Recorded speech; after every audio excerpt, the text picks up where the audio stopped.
cover them. They're actually a rivet nut tool. This is the rivet nut, and this is the tool that applies them. So you're going to drill some holes in here pretty much, drop this little rivet nut in here, and you crimp it over with this, and it sets in some 1/4 20 threads inside of this. So let's give this thing a try.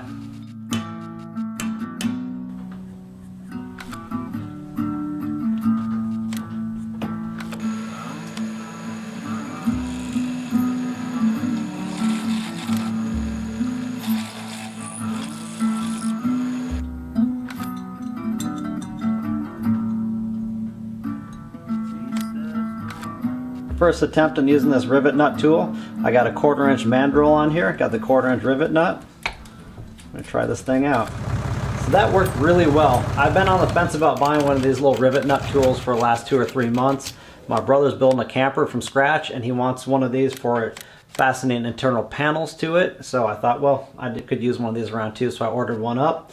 This was about the perfect application. This is thin wall, not really much material to actually drill and tap into. And something like this, it'd be really hard to get to the back side and weld a nut in there. And I didn't want to weld a nut on the front side because the fender is going to butt right up against that. So perfect application. This little kit came with 1/4 20 mandrel, 5/16, 3/8, M6, M8, and M10. And these rivet nuts aren't that expensive. I think to get like a pack of 30 or 40 M6 on Amazon is about $8 to $10, so not that expensive, and those are for stainless. This one actually came with an extra 1/4 inch mandrel, and I seeked out, and there actually are replacement mandrels in case you bust one off, but pretty cool little tool to have around. I think it's around $50 range. I think I'll get a lot of use out of this. So I'm starting to mount these backing bars on here, and the rivet nuts are holding really nice. And one thing I want to point out, when I drilled this on the drill press with a stepper bit, I purposely drilled through the back side to leave a little hole there so I can actually go through and scribe the aluminum to figure out exactly where I need to drill it. So I go around it with the scribe, I'll pull this off, there'll be a little circle there, hit a little center punch in the center, drill it out, put the bolt in, fender should drop on right after that. Alright, got those all about finished. I just have to cap this in to cut down on water going inside of it. Not a big thing, but cosmetically it'll clean it up a little bit. And the sockets on the frame are open on the bottom on a portion of them, so water will never pool into there either. I did drill this one size over just so I had a little bit of adjustment before I actually tighten this down, so I could drop it in the sockets, make sure it fits, so in case there's any misalignment it doesn't bind. I gave myself a little adjustment there. So here we go.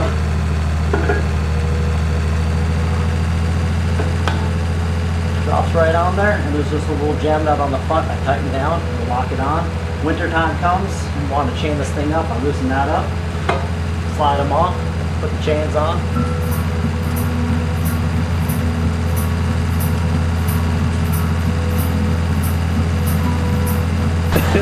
This is out front of my shop right now.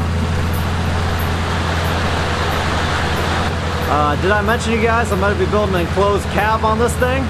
This is one of the reasons why.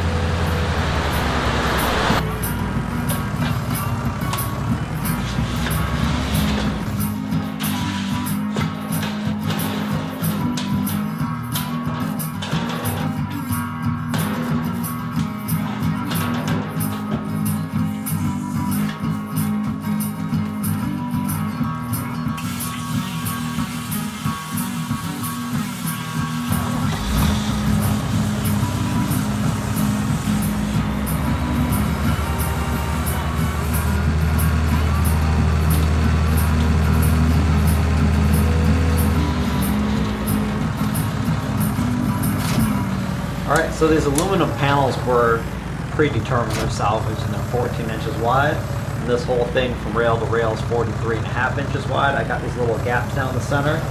And I don't really feel like dragging my table saw down and cut some more aluminum. These were something I already had in the shop from a previous project. And I'm just going to cut these to length, lay them down over the seams, and just spool down the edges, which is basically well those are the fillers for that. I think they'll just be just fine. And then we'll have to go around here, wrap this thing. But I'm actually going to be securing all this aluminum bedwork down to the main frame rails with those rivet nuts. And then just have to determine what we're going to do for a tailgate after this. We'll start hauling some stuff in here. Pretty cool.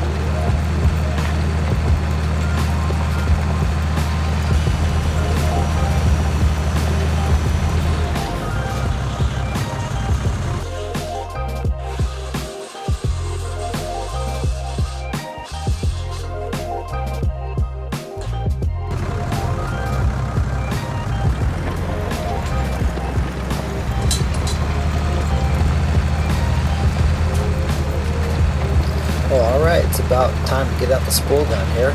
This is a clutch spool gun, it's not the actual titanium one. I don't know if you guys recall, but about a year ago I did a review on this welder and the spool gun.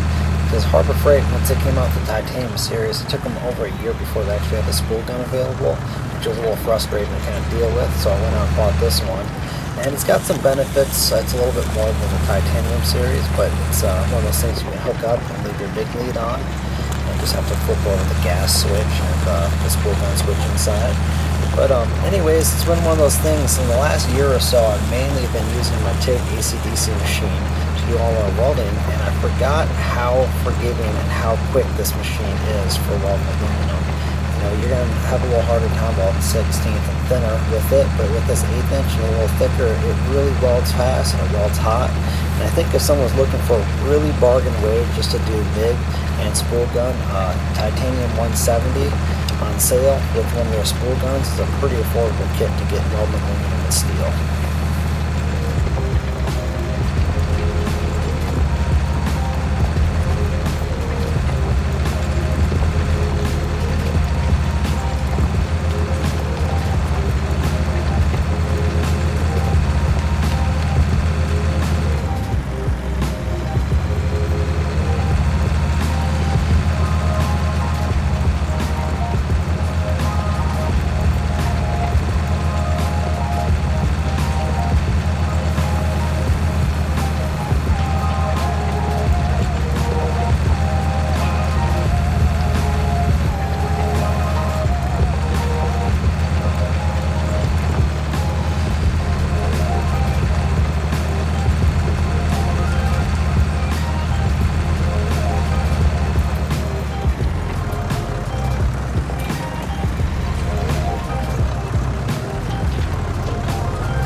Alright, working on the tailgate here, and there's 3 approaches I see to this, and they all have solutions and they have some problems. So first, I could do a tailgate that swings out like a traditional truck, hinge from the bottom.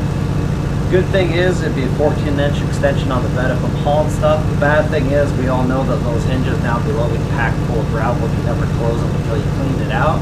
I don't really like that. And another thing is the back of the frame of this thing stops 16 inches before the end of the bed. That was planned in the original design. So you add another 14 on here. When you dump this thing all the way up, that tailgate's either going to hit the ground or come very close to it. So I'm going to cancel out that idea. Another one is to hinge it from the top and let it fold out like on bigger dump trucks and articulated dump trucks. And I can actually do a cable linkage that comes off of this thing, so when you raise up the dump bed, that hinges out as well for pouring out gravel. That's really good for operating from inside the cab, but the drawback to that is with the linkage and the hinges up here, it's going to be fixed on here all the time, and I really don't want to have to lift like table saws and things over the side when I'm hauling woodworking tools and other tools in the back. So I kind of really want to eliminate that, especially when I'm hauling large loads of firewood. I see the firewood just coming back and getting hung up on that. And the third solution, it's the simplest, is just a slide-in tailgate that slides in and stops. I have that on my little quad truck and it works really well. The only drawback to it is that I'll have to get out of the cab to dump it. But there's a few perks with having a slide in, as I can pull it up an inch or inch and a half and pin it. So if I'm going up a pathway and I want to just spread an even layer of gravel, I can just leave a little gap here and all the gravel will slide out from underneath.